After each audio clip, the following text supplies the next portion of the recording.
futeboleiras, olá futeboleiros, estamos de volta com o nosso podcast Lê em Campo, hashtag 8 no Futuri. E o assunto hoje é: FIFA tem uma política de direitos humanos? Copa na Rússia, no Catar e agora Mundial de Clubes na China. Países que são alvos de denúncias por violação de direitos humanos.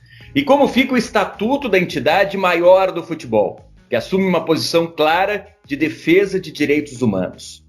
Essas escolhas não contrariam essa política adotada em 2017, depois de uma série de escândalos envolvendo dirigentes da entidade?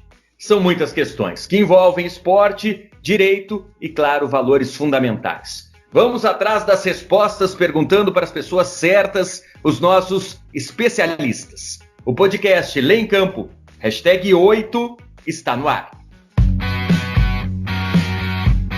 Futuri apresenta Lei em Campo.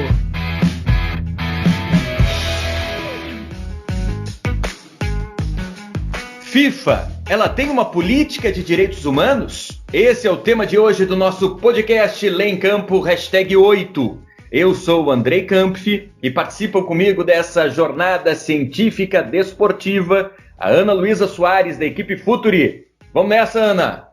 Olá, Andrei, sempre um prazer estar contigo no Lê em Campo, no Futuri. Hoje a gente vai tratar de um tema bem interessante, vai falar com os nossos especialistas sobre essa política de direitos humanos da FIFA e entendemos o que está acontecendo agora com essas escolhas novas da entidade. Legal, a advogada Mônica Sapucaia Machado, entre outras coisas, especialista em compliance de gênero e autora do livro que será lançado agora no final do mês, Direito das Mulheres, é uma das nossas especialistas. Um prazer contar contigo, doutora. Olá, boa tarde, um prazer, muito bom poder falar desse assunto tão interessante nesse momento. E com a gente também o advogado Jean Nicolau, nosso parceiro do Lê em Campo, especializado em direito esportivo, autor do livro muito bacana, Direito Internacional Privado do Esporte. Tudo bem, Jean? Um grande abraço, André, é um prazer participar com você novamente do Lê em Campo, dessa vez na gravação desse podcast. Bom, a FIFA tem uma política de defesa de direitos humanos, mas escolheu a China para ser sede do novo Mundial de Clubes. A China, que a gente sabe, é um país constantemente criticado por entidades globais de defesa de direitos humanos. E agora? Essa política é só uma estratégia de marketing ou ela tem que ser cumprida? Antes da gente debater com os nossos especialistas, vamos ao nosso quiz. O Dr. Nilo Patucci, especializado em gestão esportiva, traz uma pergunta importante justamente sobre a política de direitos humanos da FIFA. Conta aí, Dr. Nilo. Olá, Andrei. Tudo bem? Como todos sabem, a FIFA criou o seu Conselho de Direitos Humanos. Trata-se de um órgão independente que tem por finalidade orientar a entidade em casos em que houver alguma infração aos direitos humanos e essa entidade estiver de alguma forma envolvida. Ela foi criada para controlar as condições de trabalho dos operários em que trabalhavam nas obras dos estádios para a Copa do Mundo, em condições que se assemelhavam à escravidão. O Conselho também auxiliará nas lutas contra a discriminação, por exemplo. Esse Conselho conta inclusive com a participação de representantes dos seus patrocinadores, da ONU, Sindicato dos Trabalhadores e outras ONGs. E no nosso quiz de hoje, nós queremos saber em que ano foi criado o Conselho de Direitos Humanos da FIFA. Alternativa A, 2013. Alternativa B, 2015. Alternativa C, 2017. Ou alternativa D, esse ano, 2019. Pensa aí que eu já volto com a resposta. Então pensem, reflitam, daqui a pouquinho o Nilo volta para dizer se você acertou ou não o nosso quiz. Vamos dar uma breve contextualizada no nosso assunto de hoje. A FIFA escolheu lá atrás como sedes para as Copas de 2018 e 2022, Rússia e Catar, respectivamente. Surgiram, claro, imediatamente denúncias de que essa escolha teria sido motivada por um grande esquema de corrupção. Além disso, a entidade sofreu com uma avalanche de críticas de organizações que defendem políticas de direitos humanos, pelas escolhas de Catar e Rússia. E logo depois a entidade também viu sua imagem ser profundamente abalada por um escândalo de corrupção que atacou a própria cúpula da FIFA. O presidente Joseph Blatter renunciou, outros dirigentes deixaram a entidade, Alguns foram condenados e presos, inclusive, como o ex-presidente da CBF, o José Maria Marinho. Diante desse movimento de pressão, abalada por sérias denúncias de corrupção, a gente lembra que a FIFA precisava mudar, então ela decidiu investir em uma agenda positiva, tendo os direitos humanos como protagonista. A entidade maior do futebol mundial incluiu no estatuto, no artigo 3, a previsão de que a FIFA está comprometida com respeito aos direitos humanos internacionalmente reconhecidos e deverá empreender esforços para promover a proteção desses direitos. E foi além. Encomendou ao professor John Hughes, um especialista nessa área, a elaboração de um relatório com recomendações para a implementação dessa política de direitos humanos. Mas agora ela anuncia como sede do novo Mundial de Clubes a partir de 2021, a China. Doutora Mônica, essa escolha seria um retrocesso na política de direitos humanos da FIFA? Olha, a FIFA não tem uma política de direitos humanos. A FIFA é uma entidade privada, de uma importância inquestionável, né? Representa o esporte mais importante do mundo, né? Mas ela não tem uma política de direitos humanos. Ela, em 2018, constitui a fundação, ela tem sim tentado comprar uma agenda positiva através de compromissos nesse debate, mas ela não tem ainda instituído uma política de direitos humanos. Eu acho que demonstra que o compromisso assumido, né, no estatuto, ele está, na verdade, vinculado a uma questão de oportunidade. Não me parece que a FIFA irá modificar os seus planos e seus interesses em prol de políticas de direitos humanos. No mínimo, até esse determinado momento, me parece que as questões de direitos humanos elas são colocadas quando elas convergem com aquilo que interessa a entidade. No momento que não convergem, me parece que elas vão ser colocadas em segundo plano. Ótimo. Doutor Jean Nicolau, autonomia esportiva, só para a gente lembrar, né? É um princípio caro ao esporte. É a FIFA, então, em função desse princípio que estabelece regras, estatutos e se relaciona com quem ela quiser, dentro da lei, obviamente. Mas por estar no estatuto, essa política de defesa de direitos humanos, a escolha pela China, ela pode ser questionada até internamente? Andrei, o afrontamento entre entidades esportivas e poderes públicos não é recente. Esse choque vem desde o final dos anos 80, quando começou-se a colocar em questão as antigas cotas de nacionalidade no futebol europeu, quando os poderes públicos tentaram, de alguma forma, colocar basta nessa autonomia quase que ilimitada das entidades esportivas até então. A retórica dos direitos humanos que vem sendo usada pela FIFA desde a eleição, ou principalmente a partir da eleição do Gianni Infantino em 2016, tem uma finalidade muito clara: aliviar as pressões internacionais em termos, ou melhor, decorrentes dos recentes escândalos de corrupção e todo tipo de, não apenas corrupção conforme nós entendemos, mas todos os tipos de abuso de influência, tráfico de influência, abuso de poder que ocorreram no âmbito da FIFA nos últimos anos. A ideia da FIFA era simplesmente inaugurar uma agenda positiva para não precisar fazer uma reestruturação no âmbito da entidade.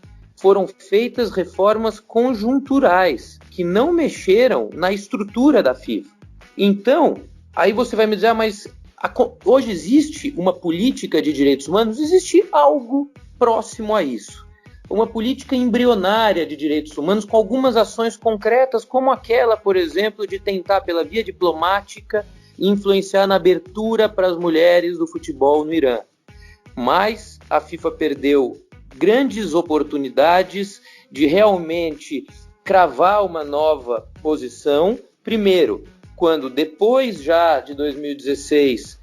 manteve a Copa do Mundo de 2022 no Catar, quando tinha a possibilidade de atribuí-la a um outro candidato, e agora, com o episódio do Mundial da Copa do Mundo de Clubes na China, novamente a FIFA perde uma outra oportunidade de marcar uma nova posição.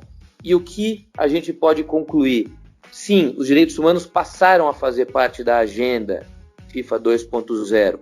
Eles ainda permanecem relegados a um plano secundário, no entanto. O assunto está muito legal. Ana, a palavra está contigo. Mônica, disseste de forma muito veemente, né, que a FIFA ela não tem uma política de direitos humanos em que pese ela tente demonstrar que ela tem. Tu acredita que essa escolha do Catar e da China, de alguma forma, ela não pode ser também no sentido de tentar limpar essa imagem prejudicada que tanto a FIFA tem em relação à política de direitos humanos, e também esses países têm essas denúncias de violação dos direitos humanos, então, de repente, é meio que tentar unir forças para tentar limpar essa imagem? E de que forma tu acredita que isso pode acontecer durante as competições? Porque elas vão acontecer, como a gente viu que aconteceu a Rússia, a gente vai ter essas competições acontecendo nesses países, e acho que a gente a FIFA vai ter o desafio de como ela vai conduzir isso sob essa ótica. Então, eu falei bem veemente que ela não tem uma política de direitos humanos, porque para ter uma política de direitos humanos, precisa se submeter a determinados preceitos que a FIFA não se submete, né? A FIFA é uma entidade privada e assim quer continuar, né? A FIFA gosta de ser uma entidade pública quando lhe convém, uma entidade privada quando lhe convém. Mas eu acho que a grande questão é saber qual é o valor para o esporte do debate dos direitos humanos. O debate dos direitos humanos foi uma opção, principalmente no mundo ocidental, a partir do final da Segunda Guerra Mundial, de construir uma sociedade com parâmetros mínimos. Isso não quer dizer que não se possa dialogar com outras sociedades que têm outros entendimentos em relação a esses direitos mínimos. Eu não entendo que a FIFA não deveria fazer jogos na China ou mesmo no Catar.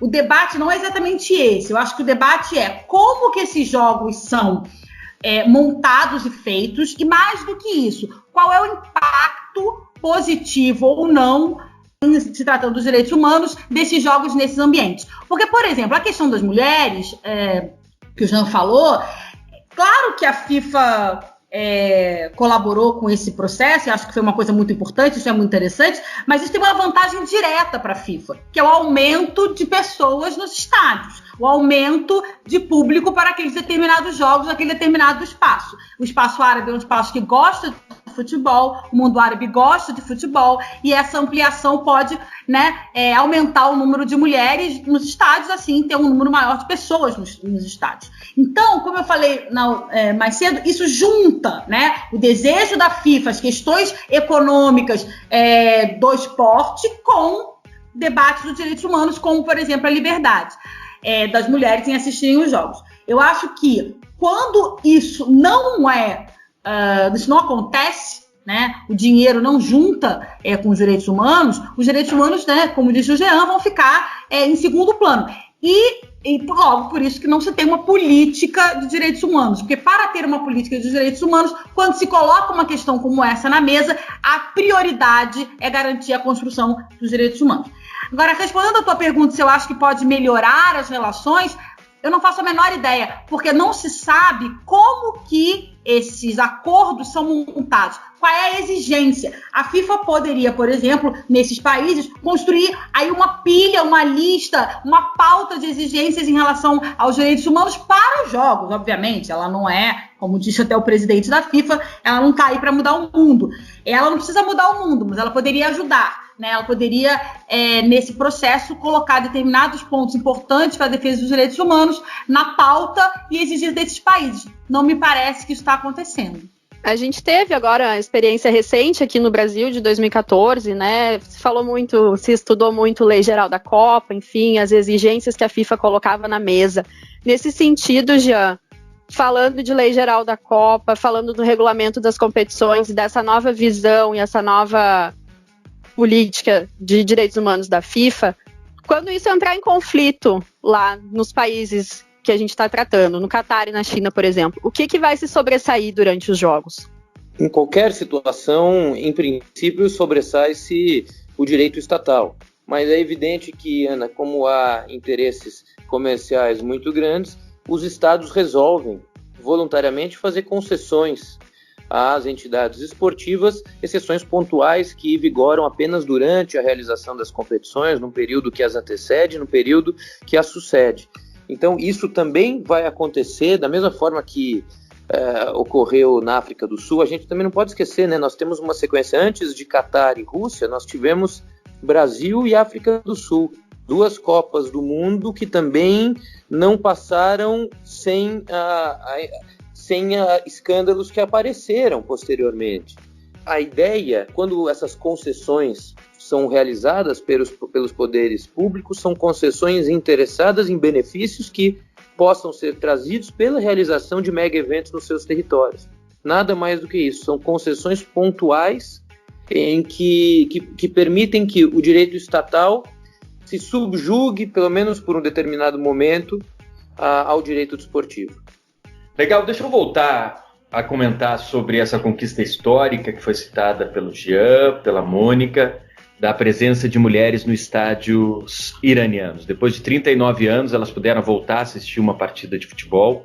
A gente sabe que a Revolução Islâmica, lá de 1979, mudou radicalmente o comportamento da sociedade iraniana, em especial privou as mulheres, entre outras coisas, de acompanhar eventos esportivos junto com homens. As mulheres resistiram, até porque o futebol é uma paixão de muitas mulheres por lá, tanto que algumas assistiam aos jogos até disfarçadas de homens.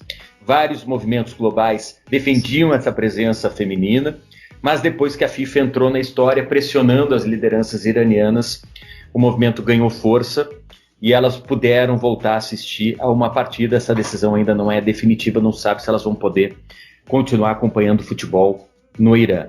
Mas eu quero saber da doutora Mônica, qual é a importância e a força de entidades como o Comitê Olímpico Internacional, como uma Federação Internacional de Automobilismo e como a FIFA tem em movimentos globais como esse? Muito importante. Para os direitos das mulheres, como todos os direitos, não só os direitos das mulheres, mas os direitos passam por 2 etapas, né? Na verdade, você começa com o direito formal e normalmente depois vai para o direito material. Raramente você começa com o direito onde você tem o direito formal e o direito material. O que é isso? Tem o direito na lei e tem o direito na realidade, né? E depois temos que ter o direito na realidade para todos.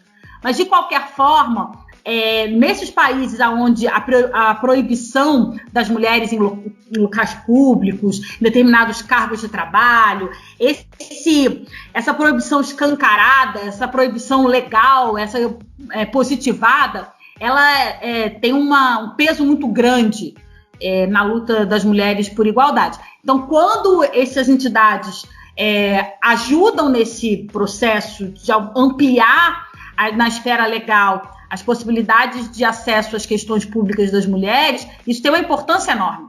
Isso tem uma importância enorme para a luta das iranianas na busca por mais direitos, né? E acho que o esporte pode cumprir esse papel de forma fantástica.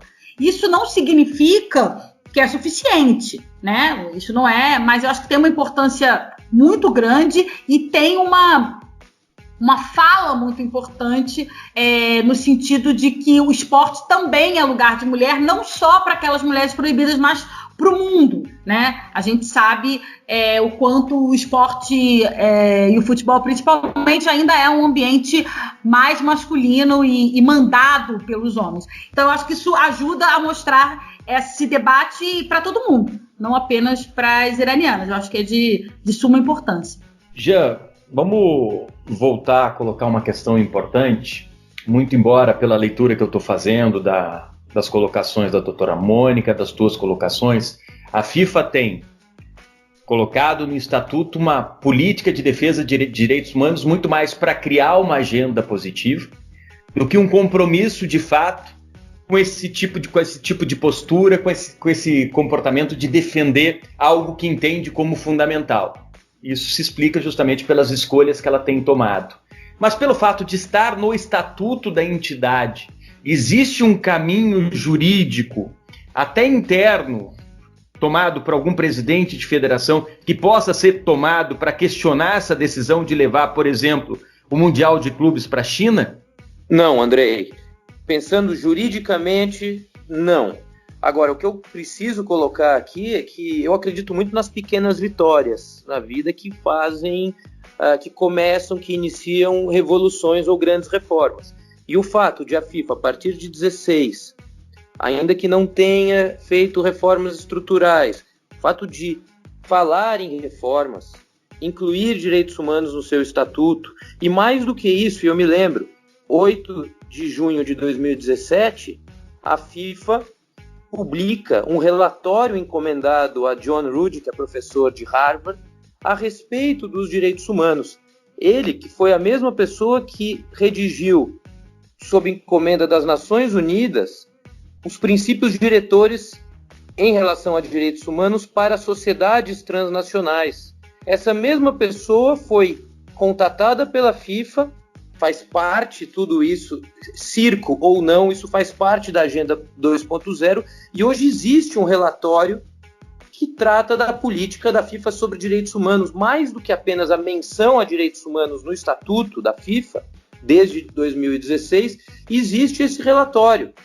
O relatório que prevê que, pelo qual a FIFA se compromete a respeitar os direitos humanos. Daí a dizer que alguma medida jurídica concreta possa ser apresentada, adotada para retirar o Mundial da China é outra história.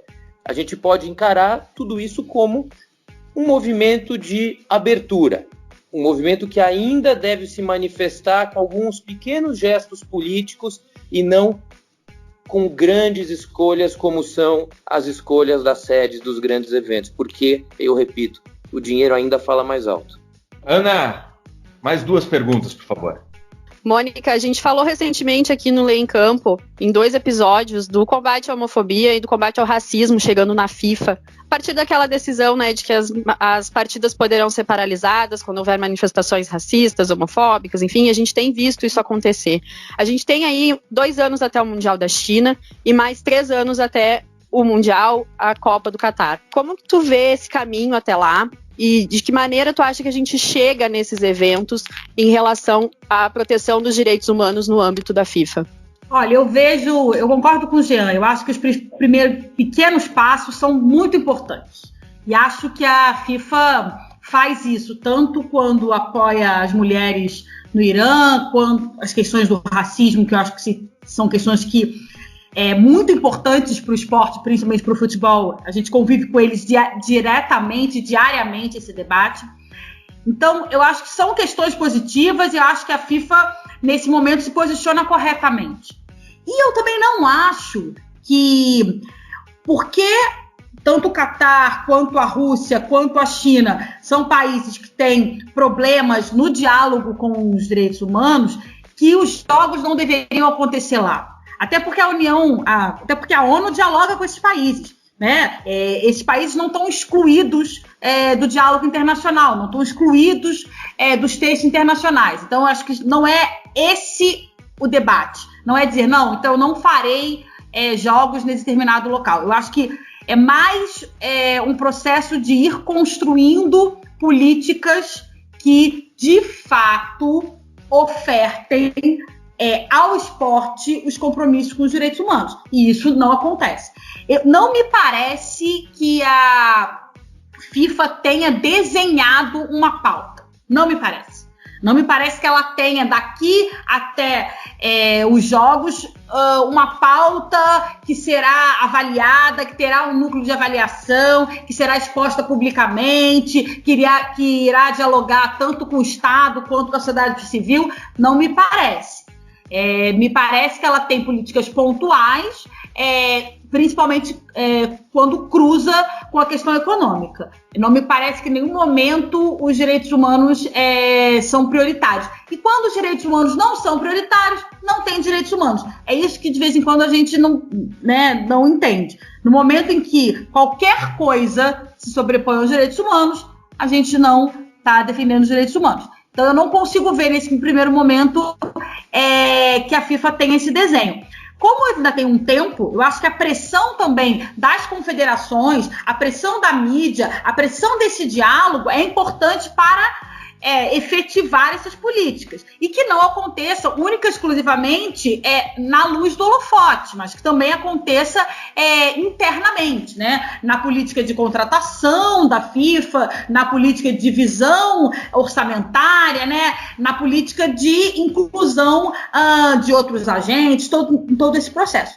Não me parece que isso já exista, mas eu acredito que se eles quiserem, se tiver um desejo da entidade, é possível construir coisas bem interessantes daqui até lá.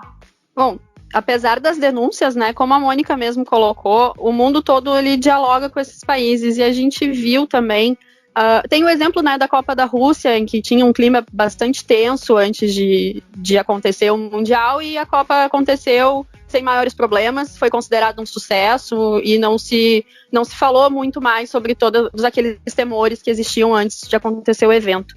A gente viu também no Catar que a FIFA já agiu em relação ao trabalho escravo que foi denunciado, né, com todas as mortes que aconteceram nas obras para a Copa, e a gente viu o movimento da FIFA se metendo nisso, e acho que conseguiu ter até algum sucesso. A gente diminuiu um pouco as denúncias, e me parece que a FIFA acompanha de perto isso também. Eu queria saber do Jean quais são os caminhos que a gente vai ter juridicamente se essas violações de direitos humanos elas continuarem acontecendo nos países, e a gente chegar lá na Copa com um clima de ameaça aos direitos humanos. Não, os direitos humanos já foram ameaçados no Catar. O mal já foi feito. Agora é muito fácil optar pela manutenção da Copa do Mundo no Catar. Agora não, em 2016. Todos sabiam já das violações graves aos direitos humanos e da violação também às regras da própria FIFA, na forma como a Copa foi atribuída para o Catar. Todos sabiam, houve relatórios, houve reportagens, isso foi evidenciado, e a Copa foi mantida no Catar por interesses puramente comerciais e econômicos. O mal já está feito. 2016, relatório da Anistia Internacional, trabalhadores do Sudeste Asiático, trabalhando de maneira que violava gravemente direitos humanos. Depois, Copa do Mundo da Rússia, em 2017, 110 norte-coreanos constrangidos a trabalho forçado em São Petersburgo, para a construção do estádio de São Petersburgo, que foi um dos últimos a ficarem prontos. Isso aí ensejou, inclusive, uma resolução do Conselho de Segurança da ONU que proibia a concessão de licença de trabalho para imigrantes norte-coreanos. Então o mal já está feito. Eu não consigo enxergar nesses casos uma meia-virtude. Sempre é possível dialogar, e a FIFA deve sim dialogar e deve manter entidades filiadas nesses países que não coadunam com o ideário democrático ocidental. A FIFA deve manter contato. Daí para colocar suas maiores competições, as joias da coroa, lá dentro, a história é outra.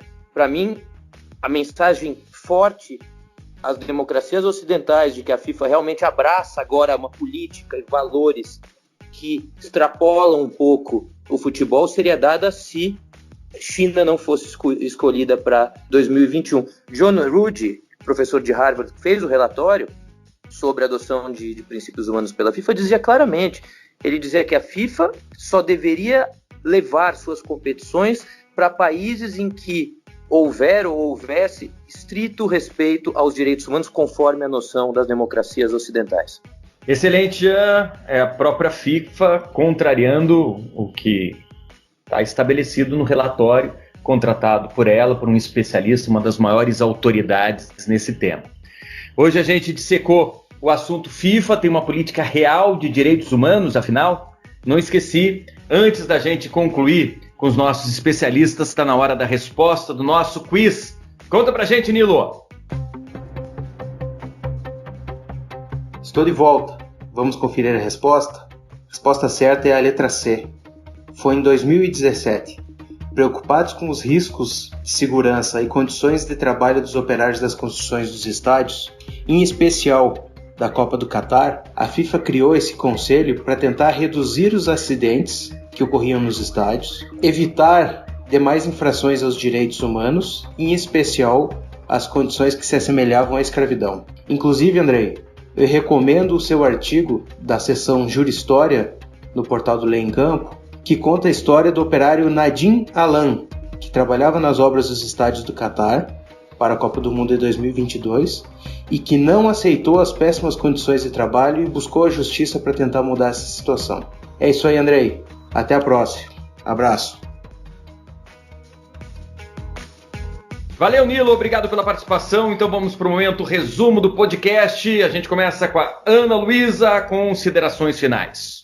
Bom, Andrei, assunto polêmico, assunto muito legal da gente debater, muita coisa pra gente falar. Acho que a gente conseguiu falar muito bem hoje e esperar ver o que vai acontecer. A gente tem ainda um tempo até esses eventos e a gente segue acompanhando. Mônica, futebol tem prestado o seu serviço social ou ainda está devendo? Olha, o Clube dos Direitos Humanos é aquele que basta nascer humano para estar dentro, né? O futebol é um esporte do coração do mundo, né? E acho que ele tem uma função essencial de garantir que nos seus espaços os direitos humanos sejam respeitados. A gente não vive essa realidade ainda porque os direitos humanos são desrespeitados no mundo inteiro o tempo inteiro.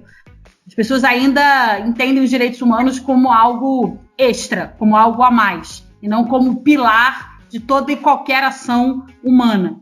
Então, acho que nós ainda não conseguimos esse compromisso do futebol, mas eu acho que mais do que a FIFA, todos nós somos responsáveis por exigir da FIFA, das confederações, das associações, dos times, dos jogadores, das jogadoras, da torcida, o compromisso com os direitos básicos, fundamentais de todas as mulheres, de todos os homens, de todas as crianças no mundo.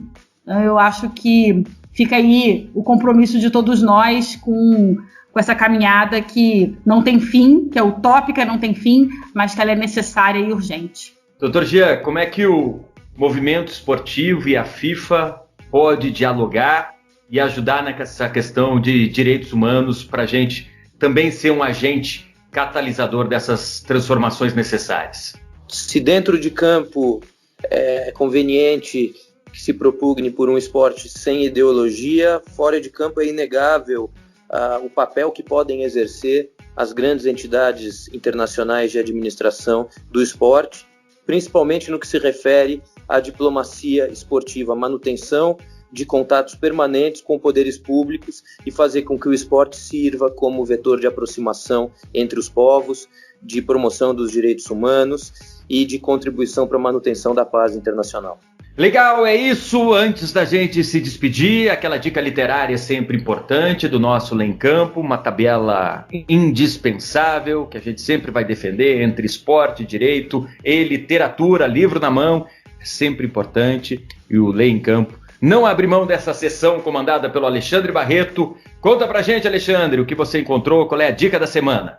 Olá, nossa dica de livro dessa semana lá no www.leemcampo.com.br é 1987, de fato, de direito e de cabeça, que conta o campeonato mais controverso da história do futebol nacional, diferente de tudo que já teve até hoje e que chegou até o STF. Dá para imaginar a confusão, né? Em se tratando de Brasil, dá para imaginar tudo. Até a necessidade de a Corte Suprema ter se envolvido em um Brasileirão e o fato de uma das partes até hoje não aceitar o resultado daquele campeonato. O Brasileirão de 87 foi além das páginas de esportes, entrou o mundo jurídico e até policial.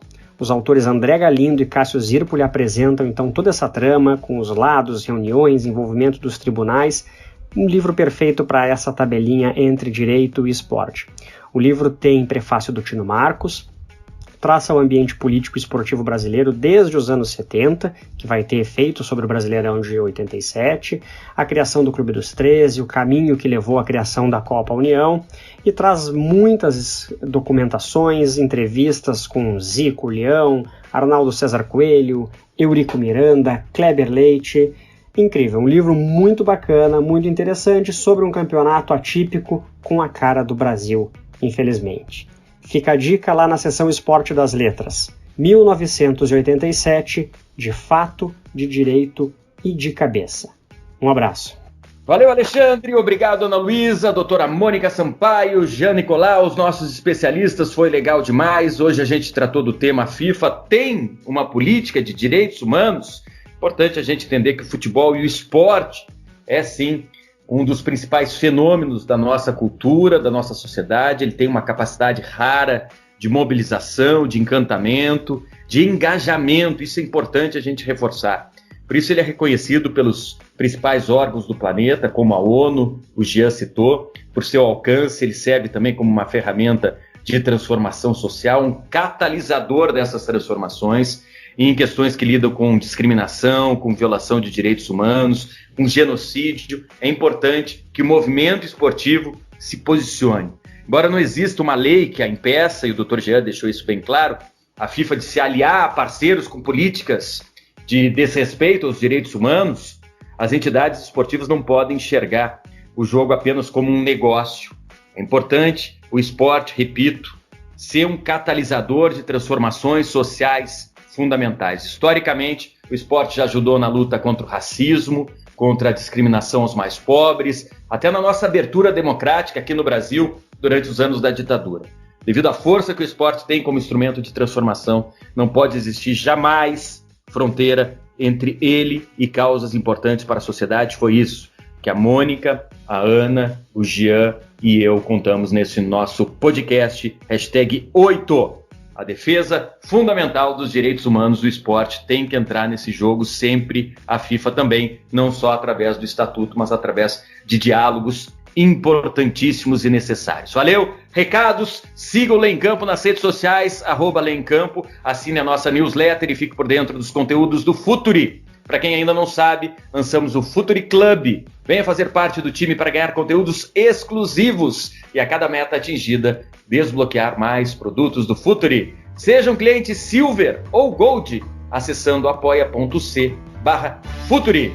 Foi legal demais esse encontro, aquele abraço, até a próxima. Tchau, tchau.